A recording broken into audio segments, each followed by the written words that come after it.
I will bless the Lord at all times. His praise shall continually be in my mouth. My soul shall make her boast in the Lord. The humble shall hear thereof, and be glad. O magnify the Lord with me, and let us exalt his name together. Hello, I'm Sister Brenda Shipp, National Superintendent of Sunday Schools of the Original Churches of God. Highlights of Sunday School Lessons. November the 14th, 2021, Lesson 11. Praise for God's eternal reign. Text, Revelation 11th chapter, 15th through the 19th verses. Devotional reading, Revelation's 1st chapter, 9 through the 17th verses. Celebrations are always of culminating a unique event and creating new ways of being in the community. How do people celebrate in a hostile world? Revelation helps us to understand that all of the worlds are moving toward the just, eternal reign of God. In this section of Revelation 11, an angel sounds a trumpet, and the ongoing worship around the throne enters a different phase. The sounding of the trumpet first represents God's judgment.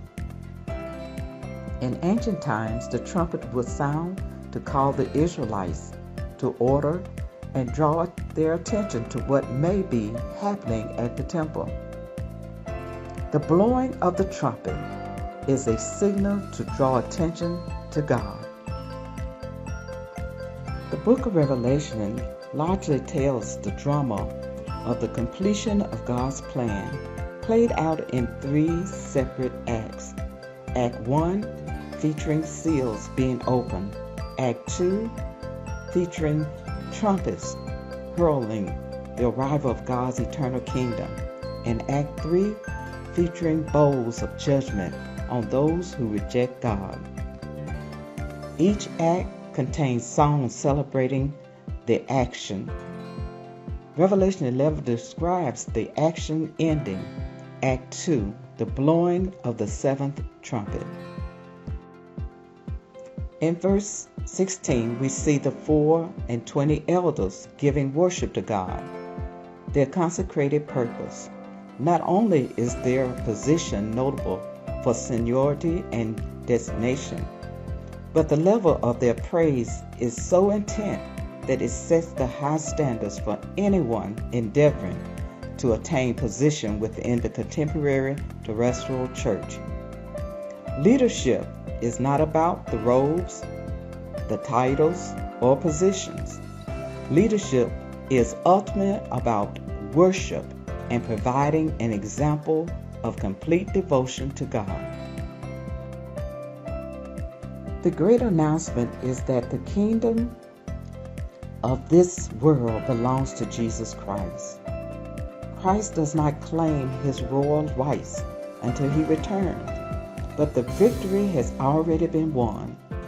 Satan offered him the world's kingdom, but he refused the offer in Matthew 4, 8, and 9. Instead, he died on the cross, arose, and returned victoriously to heaven, and there the Father gave him his inheritance. Our God reigns today. He is enthroned with the Father, and he will reign until he defeats all his foes.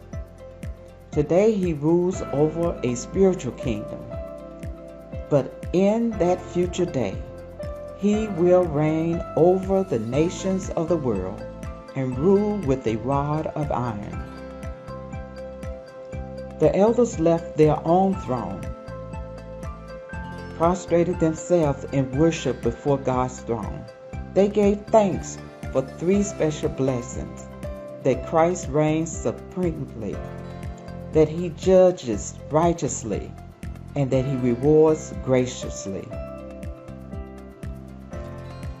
Christ not only reigns supremely, but he judges righteously. The Lamb is also the Lion. When man forgets that God is the creator and he is the creature, he begins to exploit his God-given resources, and this brings destruction. Man is a steward of creation, not the owner of creation.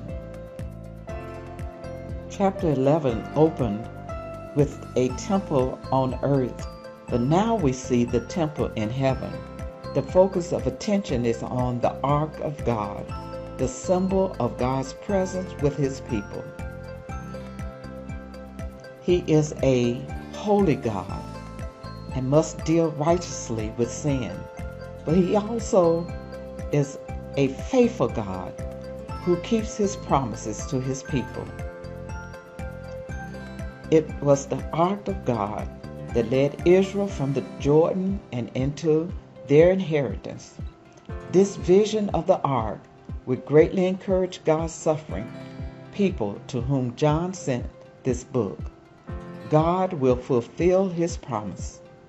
John was saying to them, he will reveal his glory. Just trust him. Application for activation. We know that the powers of evil will attempt to subvert the work of God's kingdom, waging a losing battle against him. However, we also know that only God through Christ can bring eternal peace. Believers await a time at the end of the age when evil will no longer exist and faithfulness of Christ's followers will be rewarded.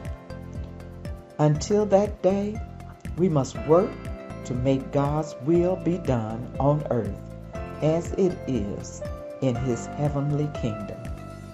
Begin by seeking new ways and reasons to worship God. He has proven himself worthy in the past and continues to do so today. If we are truly committed to exercising a lifestyle of praise and adoration to God, this world had better watch out for the worshipers. We will be caught up to meet him in the air. God be merciful to us and bless us and cause his face to shine on us. Until next week, be blessed.